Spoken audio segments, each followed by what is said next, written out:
আসসালামু আলাইকুম। অবিরাম বাংলার সংবাদে সবাইকে স্বাগত জানাচ্ছি। আমি নাইম ফাথম মুবিন। শুরুতেই বিআরবি কেবলস সংবাদ শিরোনাম। জানিয়ে দেব সর্বশেষ আপডেট বাংলা সংবাদ। শুরুতেই শিরোনাম। শুরুতেই জানাবো আওয়ামী লীগ দলটাই নষ্ট দল বললেন জামায়াতের নায়েবে আমির। এদিকে এবার জামায়াত কর্মীকে হত্যার তীব্র প্রতিবাদ জানালেন শেখ হাসিনা। আরও থাকছে চিন্ময় কৃষ্ণ সহ ইসকনের 17 সদস্যের ব্যাংক হিসেবে লেনদেন স্থগিতের নির্দেশ। জানাবো ইসকন কি কোনো সংগঠন, নিষিদ্ধ করার কি প্রয়োজন বলে মন্তব্য করলেন মাহমুদুর রহমান মান্না। এবং সর্বশেষ জানাবো বহিষ্কৃত চিন্ময়ের দায় নেবে না ইসকন। এতক্ষণ শুনছিলেন সংবাদ শিরোনাম, এখন থাকছে বিস্তারিত। আওয়ামী লীগ দলটাই নষ্ট দল, জামায়াতের নায়েবে আমির। অতীত অপকর্মের জন্য আওয়ামী লীগ নেতাকর্মীদের তওবা করার আহ্বান জানিয়েছেন বাংলাদেশ জামায়াত ইসলামের নায়েবে আমির অধ্যাপক মুজিবুর রহমান। তিনি বলেন, আওয়ামী লীগ গণতন্ত্রের দুশমন, তাদের দুর্নীতি অপশাসনে অতিষ্ঠ ছিল দেশের মানুষ। শুক্রবার সকালে রাজধানীর রমনার ইঞ্জিনিয়ার্স ইনস্টিটিউশনে কর্মী সম্মেলনে এসব কথা বলেন তিনি। মুজিবুর রহমান বলেন, অন্তর্বর্তী সরকার সংস্কারের কাজ করছে, উপদেষ্টাদের আমাদের সহযোগিতা করতে হবে। আমরা 41 দফা সংস্কার প্রস্তাব দিয়েছি। যত দ্রুত সম্ভব সংস্কার কাজ করে নির্বাচন দেওয়ার আহ্বান জানান এই জামায়াত নেতা। বিগত আওয়ামী সরকার নির্বাচন নিয়ে ডাকাতি করেছে বলেও মন্তব্য করেন জামায়াতের নায়েবে আমির। তিনি বলেন, তাদের কাজকর্ম দেখে গাধাও হাসে। এরা কত বড় রকমের চুরি ডাকাতি করেছে তা বলে শেষ করা যাবে না। আওয়ামী লীগ দলটাই নষ্ট দল। তিনি আরও বলেন, আগের সরকারগুলো নিজেদের স্বার্থমতো দেশ চালিয়েছে, ইসলামী রাষ্ট্র প্রতিষ্ঠা করতে জামায়াত কাজ করছে বলেও জানান এই নেতা। এবার জামায়াত কর্মীকে হত্যার প্রতিবাদ জানালেন শেখ হাসিনা। রাষ্ট্রদ্রোহ মামলায় কারাগারে থাকা ইসকনের বহিষ্কৃত নেতা চিন্ময় কৃষ্ণ দাসের সমর্থকদের হামলায় নিহত চট্টগ্রামের আইনজীবী ও জামায়াতের কর্মী সাইফুল ইসলাম আলিফের হত্যার তীব্র প্রতিবাদ জানিয়েছেন আওয়ামী লীগ সভাপতি শেখ হাসিনা।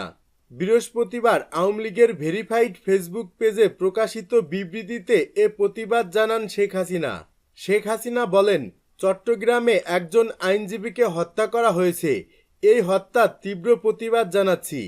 এই হত্যাকাণ্ডের সঙ্গে যারা জড়িত তাদের খুঁজে বের করে দ্রুত শাস্তি দিতে হবে।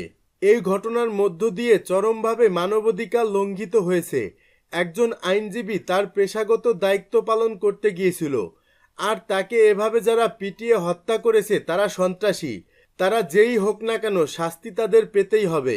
ক্ষমতাচ্যুত হয়ে ভারতে পালিয়ে থাকা শেখ হাসিনা বিবৃতিতে আরও বলেন, অসাংবিধানিকভাবে ক্ষমতা দখলকারী ইউনূস সরকার যদি এই সন্ত্রাসীদের শাস্তি দিতে ব্যর্থ হয় তাহলে মানবাধিকার লঙ্ঘনের দায়ে তাকেও শাস্তির মুখোমুখি হতে হবে।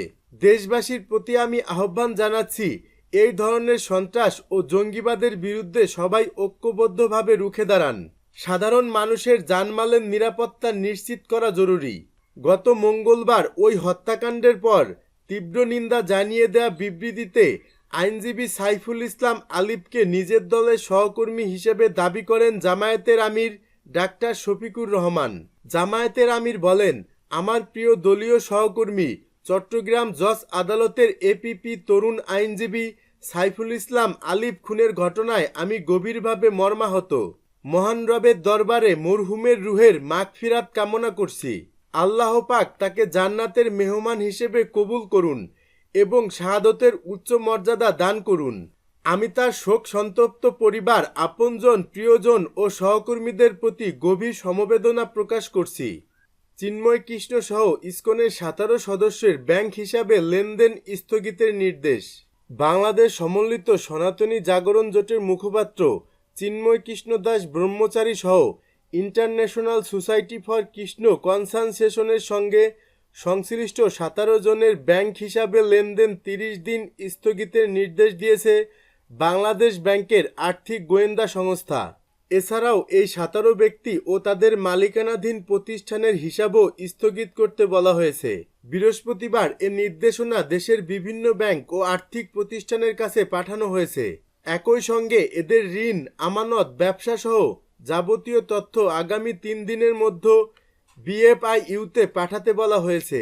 মানি লন্ডারিং প্রতিরোধ আইনের 23 ধারার আওতায় এ নির্দেশনা দেওয়া হয়েছে। সাধারণত অর্থ পাচার অবৈধ লেনদেন হলে এ আইনে ব্যাংক অ্যাকাউন্ট ফ্রিজ করে রাখতে বলা হয়েছে। অ্যাকাউন্ট ফ্রিজের তালিকায় রয়েছেন চন্দন কুমার ধর ওরফে চিন্ময় কৃষ্ণ দাস। তাকে গ্রেপ্তার এবং কারাগারে পাঠানোকে কেন্দ্র করে চট্টগ্রাম আদালত এলাকায় আইনজীবী সাইফুল ইসলাম আলিফকে হত্যা করা হয়েছে। হত্যার প্রতিবাদ ও বিচারের দাবিতে দেশের বিভিন্ন জেলায় বিক্ষোভ কর্মসূচি চলমান আছে। এসব কর্মসূচি থেকে ইসকনকে রাষ্ট্রীয়ভাবে নিষিদ্ধ করার দাবি উঠেছে। হিসাব জব্দ হওয়া ব্যক্তিদের নামে একক মালিকানা ও ব্যবসায়িক প্রতিষ্ঠানের অ্যাকাউন্ট স্থগিত থাকবে। এসব হিসাবে আগামী 30 দিন কোনো ধরনের লেনদেন করতে পারবে না। প্রয়োজনে হিসাব স্থগিতের সময় বাড়ানো যাবে। বিএফআইইউর চিঠিতে হিসাব স্থগিত হওয়া ব্যক্তিদের নাম, জাতীয় পরিচয়পত্রে তথ্য দেওয়া হয়েছে। বহিষ্কৃত চিন্ময়ের দায় নেবে না ইসকন। বাংলাদেশ সনাতনী জাগরণ জোটের মুখপাত্র চিন্ময় কৃষ্ণ দাসকে অনেক আগেই ইসকন থেকে স্থায়ীভাবে বহিষ্কার করা হয়েছে জানিয়ে সংগঠনটির বাংলাদেশের সাধারণ সম্পাদক চারুচন্দন দাস ব্রহ্মচারী বলেছেন, চিন্ময়ের কার্যক্রম সম্পূর্ণ ব্যক্তিগত, এজন্য সংগঠন দায়বদ্ধ নয়। বৃহস্পতিবার দুপুরে ইসকন স্বামীবাগ আশ্রমে আয়োজিত এক সংবাদ সম্মেলনে এসব কথা বলেন চারুচন্দন দাস ব্রহ্মচারী। তিনি বলেন, অনেক আগেই প্রবর্তক শ্রীকৃষ্ণ মন্দিরের অধ্যক্ষ লীলারাজ গৌরী দাস, সদস্য স্বতন্ত্র গৌরাঙ্গ দাস এবং চট্টগ্রামের পুণ্ডরিক ধামের অধ্যক্ষ শ্রী চিন্ময় কৃষ্ণ দাসকে সাংগঠনিক শৃঙ্খলা ভঙ্গের দায়ে ইসকনের সাংগঠনিক পদপদবি সহ যাবতীয় সাংগঠনিক কার্যক্রম থেকে অব্যাহতি দেওয়া হয় এবং উল্লেখ করা হয় যে তাদের দ্বারা সংগঠিত কার্যক্রম ইসকনের কার্যক্রম নয়। তিনি আরও বলেন, গত 3 অক্টোবর অফিসিয়াল বিবৃতির মাধ্যমে জানানো হয় যে চিন্ময় কৃষ্ণ দাস ইসকন বাংলাদেশের মুখপাত্র নন, তাই তার বক্তব্য সম্পূর্ণ ব্যক্তিগত। অতএব লীলারাজ গৌরী দাস, স্বতন্ত্র গৌরাঙ্গ দাস ও চিন্ময় কৃষ্ণ দাসের বক্তব্য এবং কৃতকর্মের জন্য ইসকন বাংলাদেশ কোনোভাবেই দায়বদ্ধ নয়। চট্টগ্রামে আইনজীবী হত্যায় ইসকন জড়িত নয় উল্লেখ করে যারা জড়িত তাদের শাস্তি নিশ্চিত করার দাবিও জানান চারুচন্দন দাস ব্রহ্মচারী। একই সাথে ইসকন নিষিদ্ধের দাবিকেও অযৌক্তিক আখ্যা দেন তিনি। সবাইকে শান্তি শৃঙ্খলা বজায় রাখার আহ্বানও জানানো হয় সংবাদ সম্মেলনে।